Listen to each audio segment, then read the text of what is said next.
So let us start discussing the anatomy of the shoulder joint, also known as glenohumeral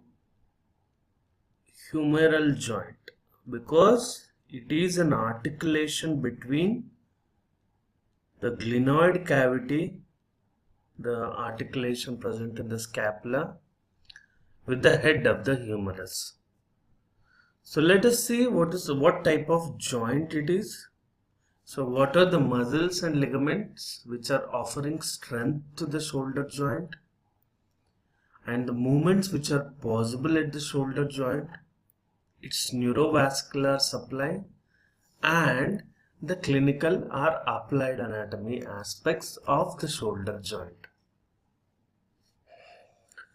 To begin with, shoulder joint is a synovial joint. So there is a synovial fluid, and most importantly it's a ball and socket joint. Okay, we have a glenoid cavity of the scapula here, and we have the head of the humerus entering into the glenoid cavity.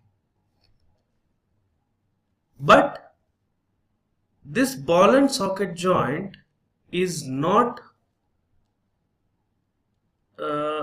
identical to the hip joint, because hip joint is a kind of stable joint, but the shoulder joint is a weak joint, because the glenoid cavity of the scapula is very small and shallow.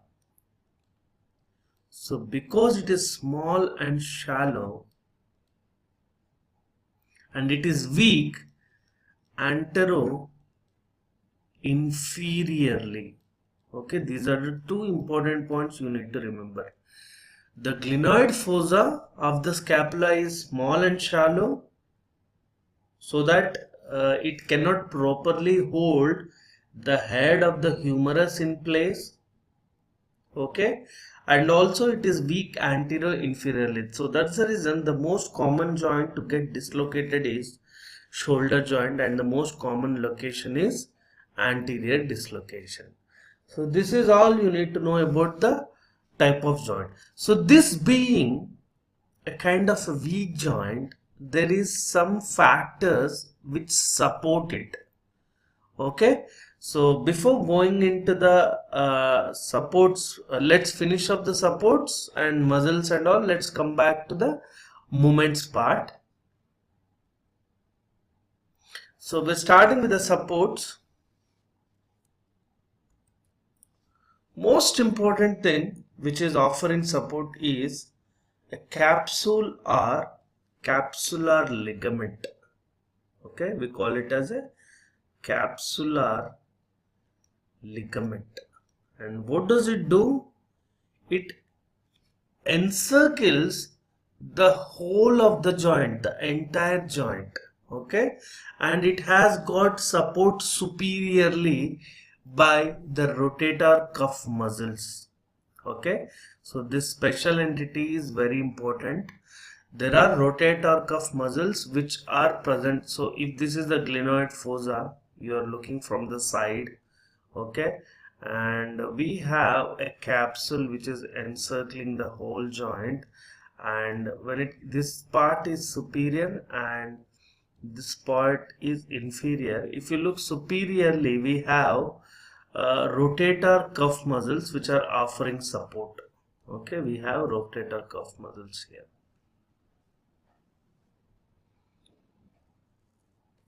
This is one support. There is also a glenoid labrum, a soft tissue rim, which is like here. It's a soft tissue structure which surrounds the glenoid fossa of the scapula. Not important, but capsular ligament or capsule is more important because it is very loose, it permits free movements, and it is least support inferiorly where dislocations are common. Okay, so this much is important enough for capsule. And there is a condition called we'll come back to that in clinical anatomy, but let me add a point here. There is a condition called frozen shoulder. Okay, And what happens in this clinical condition? It is adhesive capsulitis. The capsule becomes sticky and it gets adhesive to the shoulder joint, limiting the movements of the shoulder joint. Okay, so that is one more point you need to know about the capsule, and glenoid labrum is done. So these ligaments are more important. Just focus here, very important, whatever the ligaments which we are discussing here when it comes to the supporting of the shoulder joint. So let me name them. Number one, coracoacromial ligament. So the name itself says from the coracoid process, okay, from the coracoid process it extends to the acromion process of the scapula. Both are parts of the scapula only. We have anteriorly a coracoid process and posteriorly we have an acromion process, and the ligament which is binding these two is coracoacromial ligament.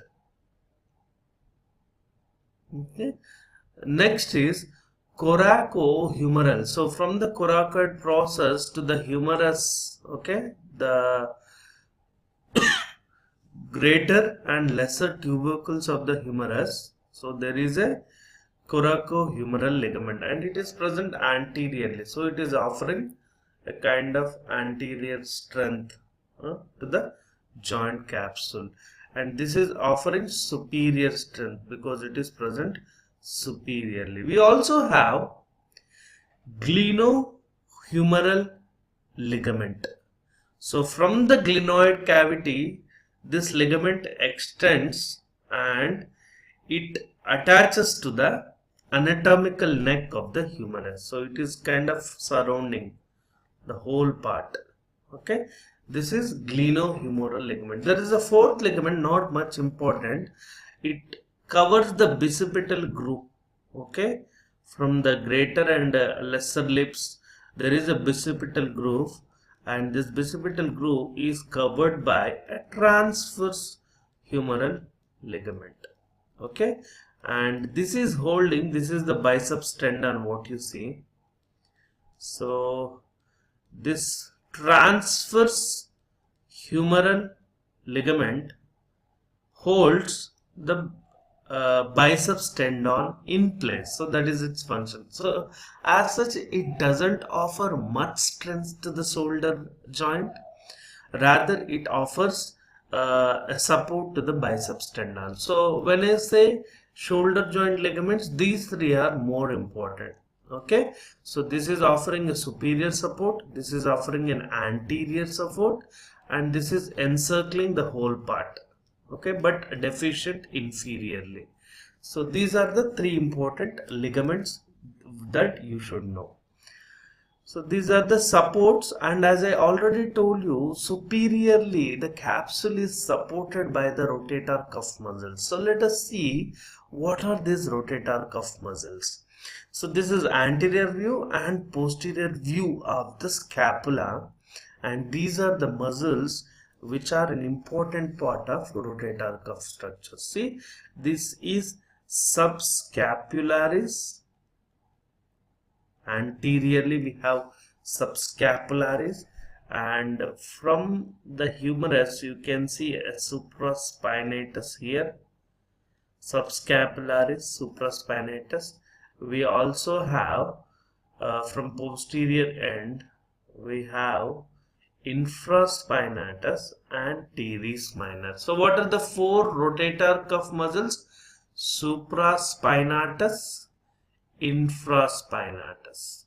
Okay, these are simple to remember, but more important is subscapularis and teres minor. Please remember this, you have to remember this, subscapularis and teres minor. So these are the rotator cuff muscles. So let us see more details of this rotator cuff muscles and what is their function. So the tendons of subscapularis, supraspinatus, infraspinatus and teres minor, they fuse with the lateral part of the joint capsule to form a rotator cuff. So these muscles, they collectively produce a compressive force during the glenohumeral, the shoulder joint movements, and they help in maintaining the congruency, the contact between the head of the humerus and glenoid fossa, and they help resist the dislocation and excessive movements. And they also provide a strong lateral stability, okay, lateral stability, and it prevents a part of the lax capsule from being nipped during the joint movements. So the capsule may not go in between the joint during the movement, so it is offering strength to the joint movement, and it is also preventing the dislocation. So this is the basic function. But the rotator cuff muscles and also the shoulder joint also has an important structure called bursa. Okay, so the discussion of shoulder joint is incomplete without discussing bursa. So some of the important bursa are: number 1, subacromial bursa. So the bursa may get inflamed and can lead to bursitis, which is a painful condition and which limits the movements of the shoulder joint. So this subacromial bursa is also known as subdeltoid bursa. Okay, and one more thing is subscapularis. Okay, subscapularis bursa. And third important thing is infraspinatus bursa. Okay, there are several other bursa also, coracobrachialis. So each muscle during its attachment to the bone, so the attachment is protected by this cushion like bursae. Okay, and this part, so we're done with the rotator cuff muscles and we're done with the support part. So you know the supports, you know the muscles which are helping it. Now let us look at the movements followed by neurovascular supply. At the shoulder joint, the most important movement is, it is not mentioned in the list of 6, but most important movement is, what we have is circumduction.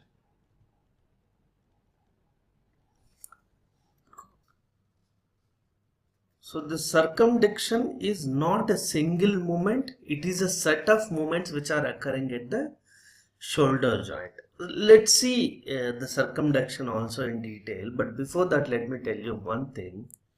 When I say shoulder joint, it enjoys mobility at the cost of stability. So that's the reason high chances of dislocation are there. When I say it's highly mobile, there are so many movements which are possible. But most of the joints, the movements are either in sagittal plane or coronal plane. But the shoulder joint, the movements are in the axis of the scapula. So in a resting position, when you look at your glenoid labrum, it is neither in the coronal plane or nor in the sagittal plane. It is a bit to the side. Okay, it is a bit to the side, and it is equally forward and equally lateral, a kind of 45-degree position from the body. Okay, so from that there are few movements. One is the flexion. Okay, the forward, like as if you're sitting in front of a table in a restaurant and you are trying to catch hold of a spoon from the right hand. Okay, from the right hand you want to take a fork which is on the left side. So that movement is flexion, and the exactly opposite, bringing it to the opposite side, is extension, as if you are trying to throw a ball. Okay, then what happens is an extension. So this is flexion and this is extension, and the flexion is brought about by the clavicular head of the pectoralis muscle. Okay, so pectoralis major is the main muscle along with the anterior fibers of the deltoid. Similarly, the posterior fibers of the deltoid and latissimus dorsi, they help in extension. So it is very tough, but there are only 3 joints for which you need to remember the movements. So let's not worry about the accessory muscles which doesn't carry much weightage in the exam. Let us focus only on the main muscles. So when I say flexion, flexion is by the clavicular head of pectoralis major and anterior fibers of the deltoid. So please read the movements and their muscles, by heart them just before the exam so that you remember them better. When extension is posterior fibers and latissimus dorsi. You know the movement and you know the main muscles. Let's go back to the other movements.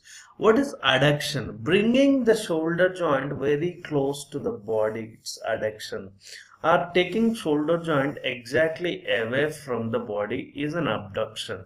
The adduction is by pectoralis major, latissimus dorsi, okay, short head of biceps and long head of triceps, whereas the abduction is by the deltoid, supraspinatus, serratus anterior and upper and lower fibers of the trapezius.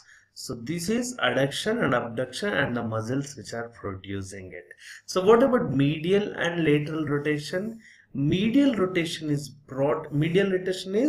like as if you're dancing. We do it in the try to bring both the elbows and the arms close as if you're folding your hands as medial rotation, and open it as if you're saying I don't know, or a kind of an expression. Okay, taking your hands laterally is a lateral rotation. So we have a medial rotation and lateral rotation. Medial rotation is brought about by pectoralis major, anterior fibers of deltoid, latissimus dorsi and teres major, and lateral rotation is by posterior fibers of deltoid, infraspinatus and teres minor. There are not many mnemonics for it per se. Try to remember the main muscles and the movements caused by it, and don't worry about the accessory muscles. So what we're done with, we know the type of joint, we know the movements. Now let's see the neurovascular supply. So blood supply and also the nerve supply. See, just observe it. Most important thing is the anastomosis around the scapula. Okay, in PG they'll ask more questions on that, but for you the most important thing is what are the arteries which help in supplying blood to the shoulder joint. And if you focus here, we have a thyrocervical trunk. Okay, we have a thyrocervical trunk which is arising from the subclavian artery. So this thyrocervical trunk gives rise to two of the important arteries. One is transverse cervical artery, okay, and also suprascapular artery, as you can see. So from the subclavian artery we have a thyrocervical trunk, and from the thyrocervical artery we have a suprascapular artery. So a branch of thyrocervical trunk of the subclavian artery is suprascapular artery, and this suprascapular artery supplies the shoulder joint, as you can see, along with the scapula. And what else is supplying? After the origin of the thyrocervical trunk, the subclavian artery transforms into axillary artery. Okay, and this axillary artery gives rise to both anterior and also this is anterior and also the posterior circumflex humeral arteries, which are the branches of axillary artery. So now with this help of a diagram, it is very easy. Okay, you need to draw this diagram when they ask a blood supply. Okay, draw an humerus and also a light scapula. Okay, and try drawing just an arch of aorta from which you see an origin of the subclavian artery. And this subclavian artery, after giving rise to thyrocervical trunk, we have a suprascapular artery which is supplying the shoulder joint. Similarly, we have a posterior anterior circumflex artery which is an axillary artery now. So after the origin of the thyrocervical trunk, the subclavian artery becomes an auxiliary artery. So this is the arterial supply of the shoulder joint. Let us quickly look at the venous drainage. Okay, venous drainage is simple. It drains into the subclavian vein and axillary vein. Okay, it drains into both subclavian vein and axillary vein. Let us quickly look at the nerve supply also. So it is in the region of the axilla. So it's supplied by axillary nerve, suprascapular nerve, but also lateral pectoral nerves. Okay, so the same thing is depicted in the images. It is supplied by the suprascapular nerve, axillary nerve, and lateral pectoral nerves. So let us conclude our discussion by now focusing on very important stuff, the clinical anatomy.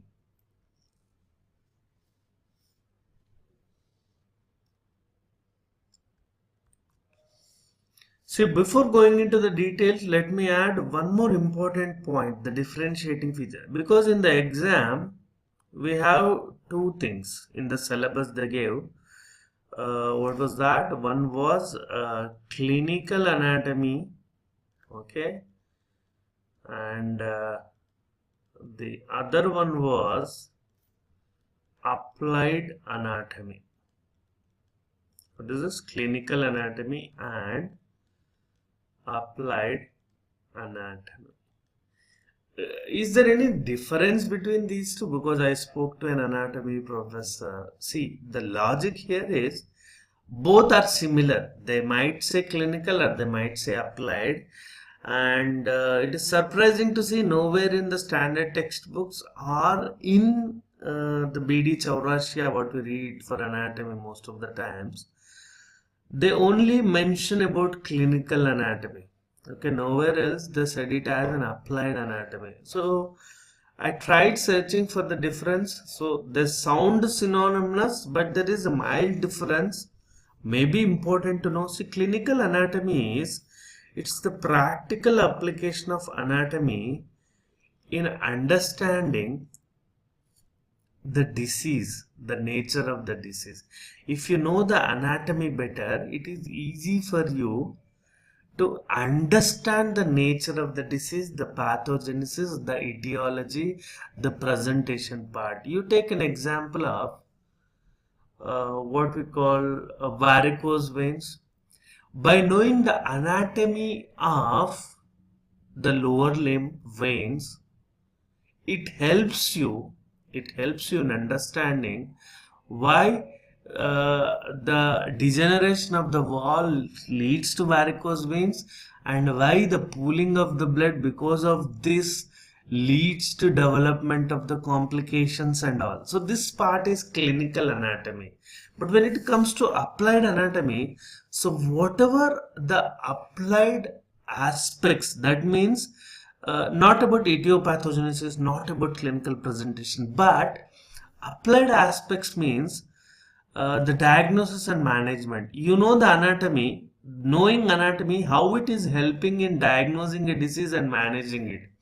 You know the anatomy, you are doing duplex ultrasound on the varicose veins and you're finding out a major saphenofemoral junction incompetency or the minor varicose veins, everything, and how you're applying your clinical knowledge, anatomical knowledge to treat these diseases. So more of diagnosis and management part is applied anatomy. Understand the clinical consequences of the disease on the nature of the anatomical aspects is clinical anatomy. Though there is a minor differentiation, there is a difference. Okay, there is a difference. So etiopathogenesis and clinical features understanding is clinical anatomy, applying this knowledge for diagnosis and management of the disease is applied anatomy. But don't worry, though they ask clinical or applied, you have to write the same, because nowhere else they have given it in a differentiating manner. So with this basic knowledge, let us quickly jump into the clinical anatomical aspects.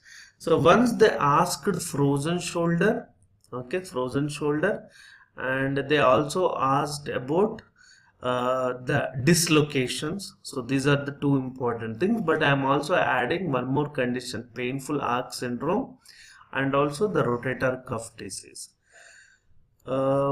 Yes, let us jump into this, but I also want to give you one more basic feature, analyzing the abduction at the shoulder joint. Let's go back to the movements part. So what are the muscles which are causing abduction? Just focus here. One is the deltoid muscle, other is the supraspinatus, serratus anterior, and upper and lower fibers of the trapezius. Okay. So abduction at the shoulder occurs through 190 degrees. It's a very almost a semicircle movement. And this movement partly takes place at shoulder joint and also partly at the shoulder girdle. Because even the forward rotation of the scapula around the chest wall is also important to produce that kind of a big movement, 180-degree movement. Okay, and for every 15 degrees of elevation, okay, if you take a 15-degree elevation starting from the shoulder joint, okay, for every 15 degrees of elevation from the shoulder joint, there is a 10-degree movement at shoulder joint and 5-degree movement due to the scapula. Okay, and when it comes to abduction, the initiation of the abduction, the initial part, the initiation of the abduction is by supraspinatus, like almost 10 to 15 degrees initiation, initial part of movement. After that, till 90 degrees, let's say this is 15 degrees.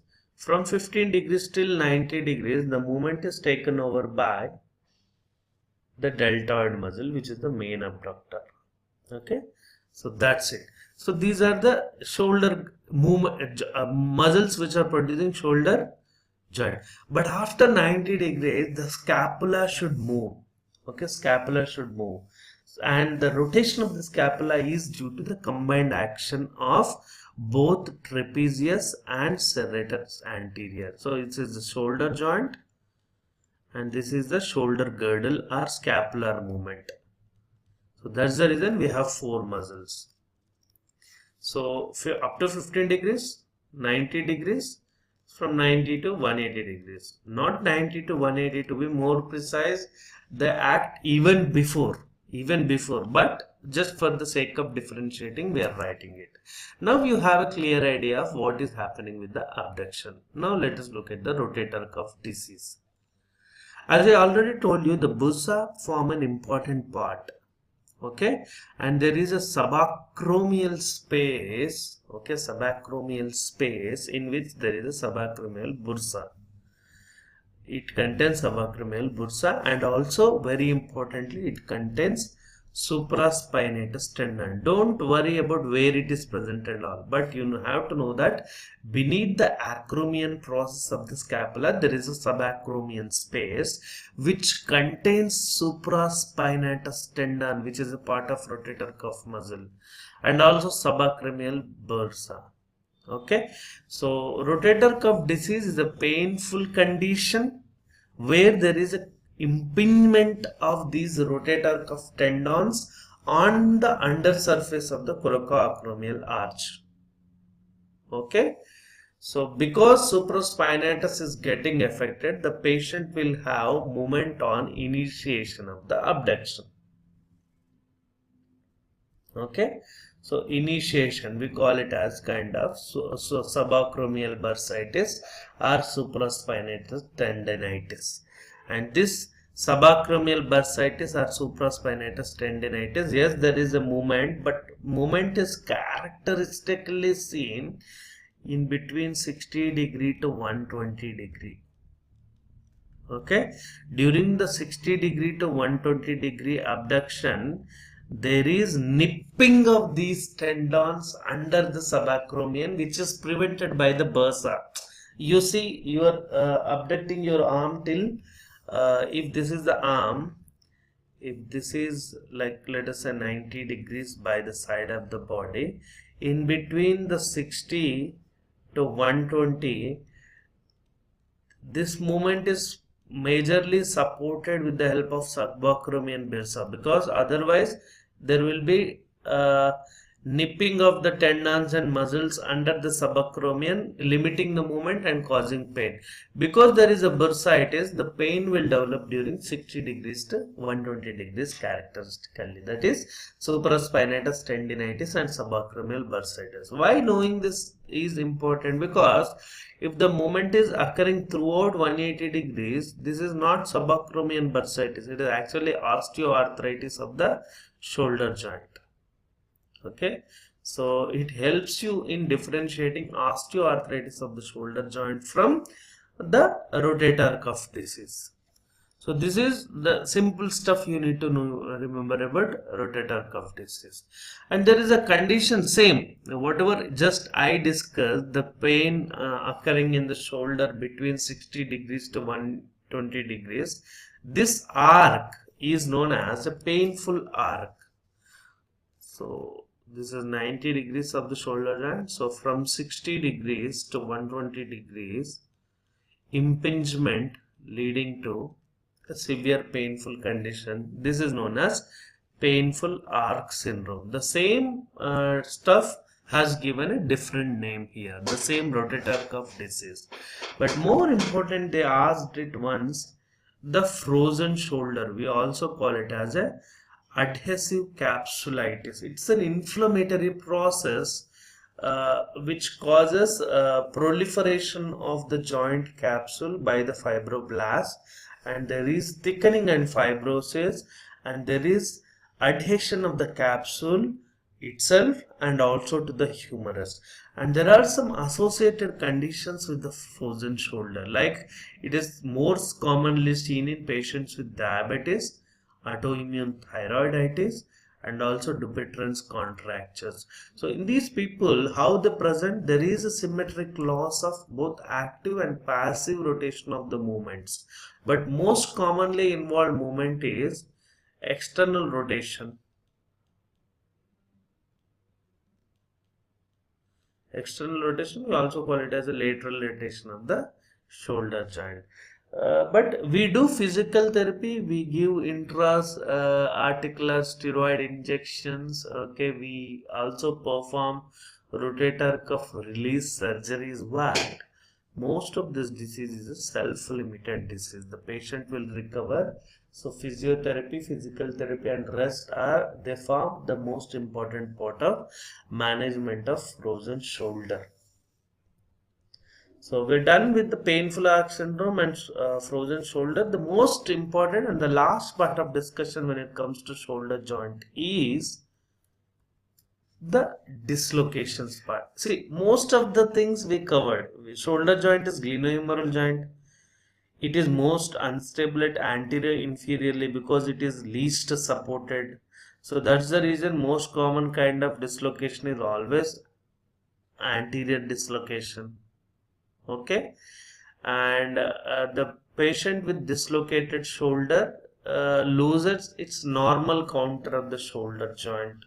Okay, and the problem with the shoulder joint dislocations is they might cause damage to both axillary artery and nerve, but more common injury is to the axillary nerve.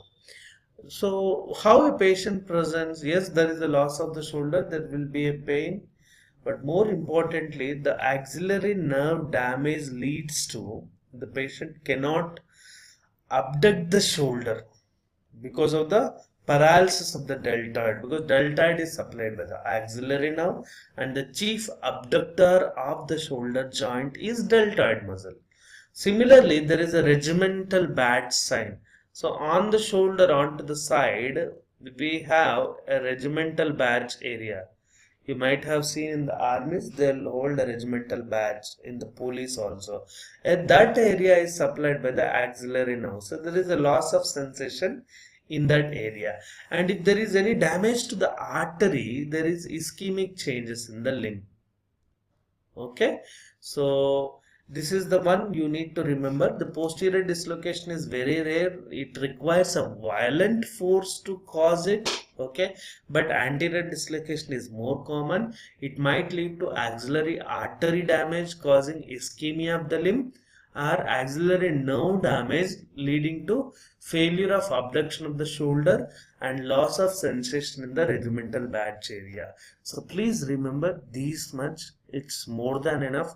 There are also some lesions called Bankhart's lesions and Hill-Sachs lesions, which are produced in recurrent dislocations of the shoulders. Just write that point. Bankhart's and Hill-Sachs lesions are produced during recurrent dislocation of the shoulder. So more than the nothing is important here. So we're done with the clinical anatomy, rotator cuff, the supports, the blood and nerve supply of the shoulder joint, the movements, and also the type of joint. What type of a joint is a shoulder joint? Welcome doctors, Dr. Naveen here. So in this current video, I'll be teaching you important points about anatomy of the knee joint. So I'll start the session by introduction, then we'll continue the session so that you can understand what are the important movements of knee joint and what are the ligaments which support the knee joint, and at the end you will understand what is the basic mechanism behind locking and unlocking of the knee joint. And at the end I'll conclude the session by detailing about the clinical anatomy of the knee joint. As we all know, knee joint is the largest joint of the body, and most of the times in road traffic accidents and in falls, knee joint is commonly involved. And when a patient comes with a knee joint problem, the most common problem is always with the ligaments of the knee joint. So when you understand anatomy, the prime focus should be on understanding how these ligaments are arranged and what are the different injuries which can actually impair the function of the ligaments. So knee joint is a complex joint. Why it is complex? There are three more other joints included inside the knee joint. As we know, femur and tibia has condylar surfaces. So when these condylar surfaces, they articulate, they give rise to the lateral femorotibial joint and the medial femorotibial joint. These two joints are condylar joints. There is third joint in the knee joint. What is that? It is femoropatellar joint. This femoropatellar joint is actually a saddle joint. So these three joints are complexly arranged inside the knee joint. Let us now learn about the ligaments of the knee joint. Ligaments of the knee joint are very important in giving support to the knee joint. As we know, knee joint is an unstable joint and there are about 11 ligaments which actually support the knee joint. So among them, the first is the fibrous capsule. The fibrous capsule is a very weak, thin covering of the knee joint, and it covers the posterior aspects, lateral aspect of the knee joint, whereas the anterior aspect of the knee joint is deficient. That means there is no fibrous capsule which is covering the anterior aspect of the knee joint, and this part which is deficient is covered by the tendon of quadriceps femoris, patella and the ligamentum patellae. So what are the three structures which are actually covering the deficiency present in the anterior side? It is quadriceps femoris, patella and ligamentum patellae. Fibrous capsule has two gaps or openings. One opening gives to suprapatellar bursa and the other opening is for the popliteus muscle. The fibrous capsule is attached superiorly to the femur and inferior attachment is to the tibia. The coronary ligament is a special part of fibrous capsule which is present in between the menisci and tibia. Second ligament of knee joint is ligamentum patellae. What is this? This is actually the central portion of tendon of quadriceps femoris is modified to form ligamentum patellae, and this ligamentum patellae is superiorly attached to the surface of the femur, and the inferior attachment is to the smooth surface of tibial tuberosity, and lengthwise it is 7.5 centimeters in length and 2.5 centimeters in breadth. Let us now discuss the third and fourth important ligaments of the knee joint. Why these ligaments are important? Because they add strength to the knee joint. So these are, when it comes to the lateral part, it is lateral collateral ligament, also known as fibular collateral ligament, and one is the medial collateral ligament, also known as tibial collateral ligament. So the medial and lateral collateral ligaments are very important in giving strength to the knee joint. The medial collateral ligament is superiorly attached to medial epicondyle of femur, and when it comes to inferior part, it is attached into two segments. The anterior part is attached to the tibia, whereas the posterior part directly merges with medial meniscus. When it comes to the lateral collateral ligament, superiorly it is attached to lateral epicondyle of femur, but inferior attachment is directly to biceps femoris muscle. So both the lateral collateral ligament and biceps femoris, they go and attach to the fibular bone. So now these two ligaments are actually the degenerated parts of few muscles. So when it comes to medial collateral ligament is a degenerated tendon of adductor magnus muscle, whereas the lateral collateral ligament is actually a degenerated tendon of peroneus longus muscle. Next important ligaments are cruciate ligaments. As we discussed, medial and lateral collateral ligaments, they give support on sideways of the knee joint, whereas cruciate ligaments are very crucial in giving antero-posterior stability to the knee joint. So what happens if there is an injury to the cruciate ligaments? There will be dislocation of tibia or femur from the knee joint, because the cruciate ligaments are important in giving anterior-posterior stability to the knee joint. So why they are called anterior and posterior? The naming is based on the origin of the cruciate ligaments. Cruciate ligaments, they take origin from the tibia. Which part of the tibia? They take origin from the intercondylar area. When it comes to anterior cruciate ligament, the anterior part of intercondylar region of the tibia is giving origin to anterior cruciate ligament. When it comes to the posterior cruciate ligament, it takes origin from the posterior part of intercondylar area of the tibial articular surface. So after the origin, let us now track anterior cruciate ligament. The anterior cruciate ligament, it goes and attaches to the posterior part of lateral epicondyle of femur. So to go posteriorly, the after origin, it goes backwards and it goes laterally and it goes upwards. It goes and attaches to the posterior surface of and medial surface of lateral epicondyle of the femur. So this is actually the insertion of anterior cruciate ligament. Let us now track the posterior cruciate ligament. As you know, the origin is the posterior surface of intercondylar area. From here, it goes upwards and it travels a bit medially and forward so that it can get attached to anterior surface of medial epicondyle of the femur. And which part of the medial epicondyle of femur? It is attaching to the lateral aspect of medial epicondyle of the femur. So this is origin, the course and insertion of cruciate ligaments. The next ligament are menisci.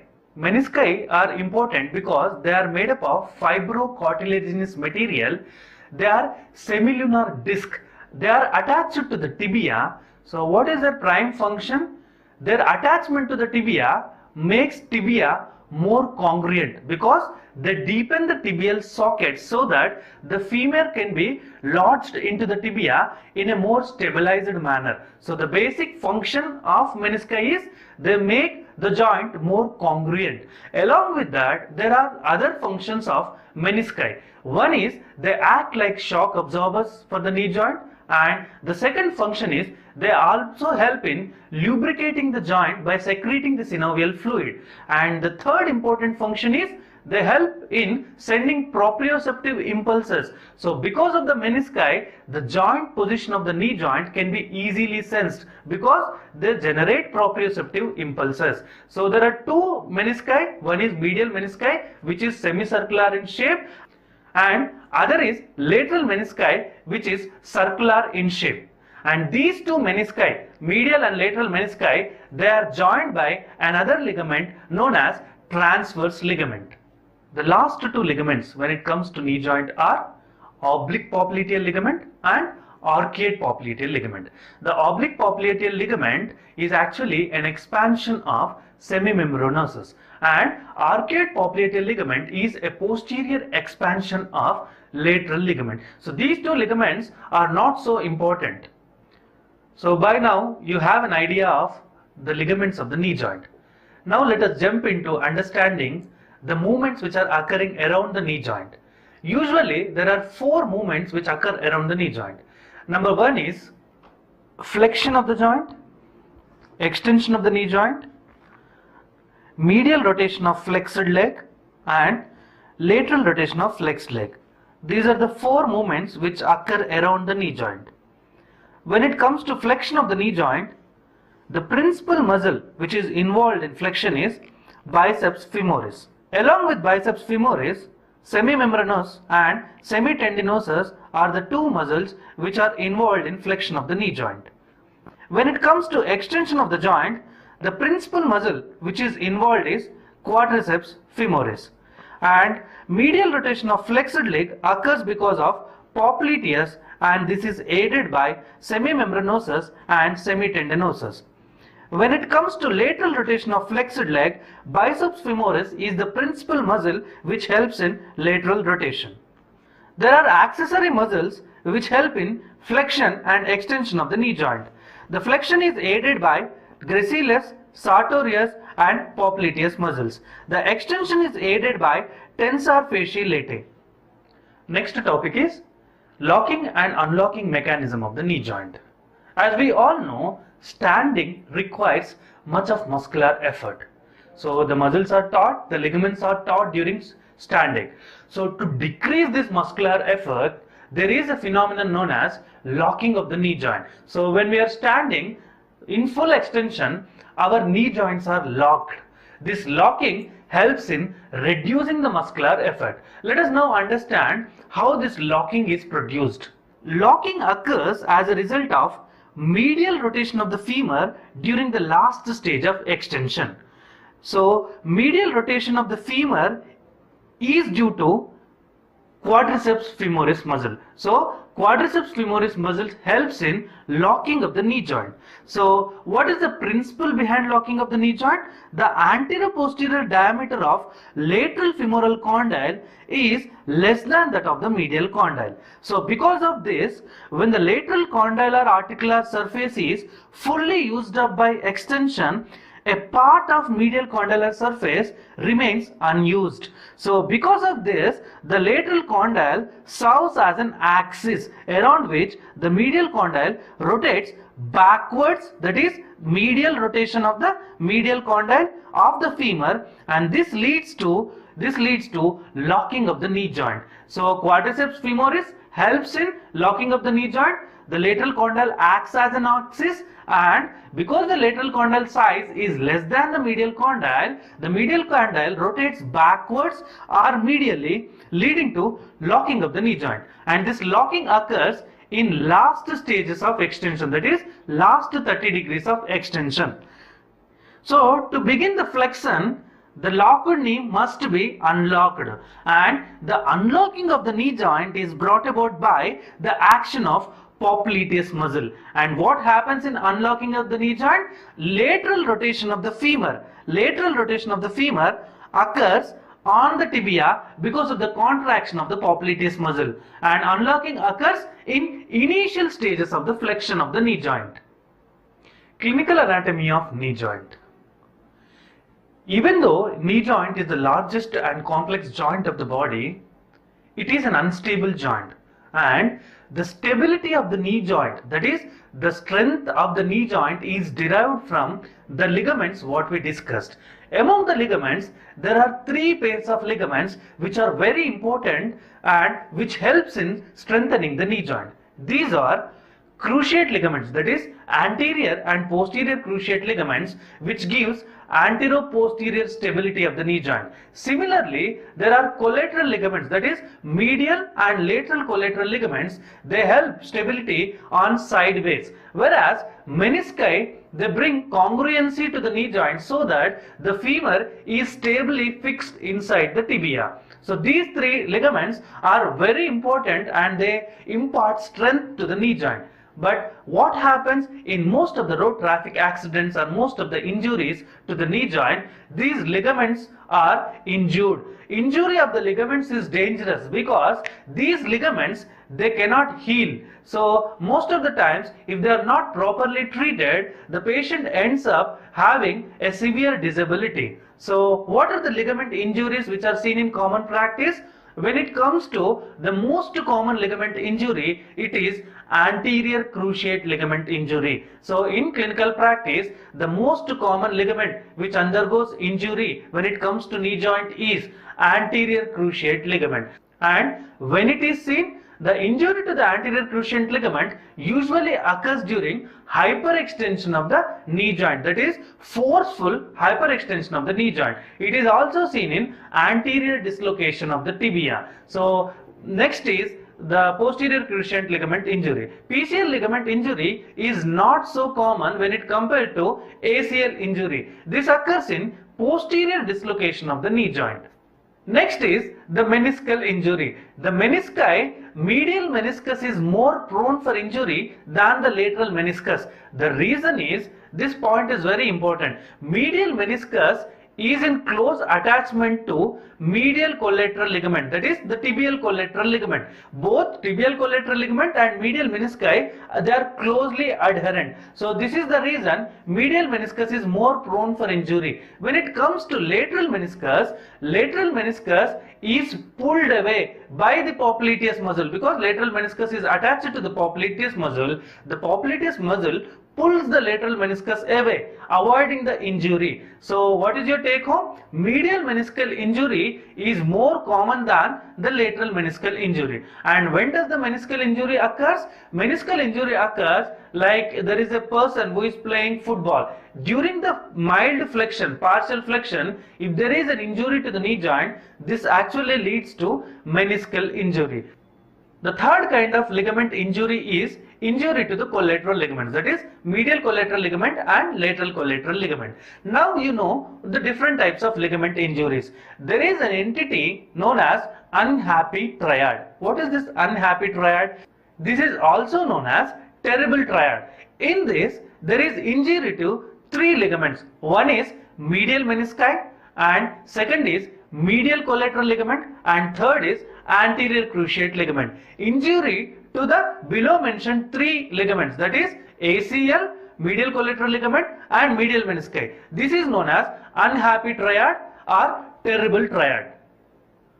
There are few tests which helps in testing the stability of the knee joint. So the tests are, number one is McMurray test. This McMurray test is a gliding test in which we look for injury to the menisci. So McMurray test helps in testing the injuries of the menisci. When it comes to cruciate ligaments, anterior drawer test and Lachman test are the two tests which helps in testing the stability of anterior cruciate ligament. When it comes to posterior cruciate ligament, the posterior cruciate ligament stability is tested by posterior drawer test, and there are two more tests which helps in testing the stability of medial collateral ligament and lateral collateral ligament. The medial collateral ligament strength is tested by valgus stress test, whereas the lateral collateral ligament strength is tested by varus stress test. So these are the few tests which help in testing the stability of the knee joint in orthopedic practice.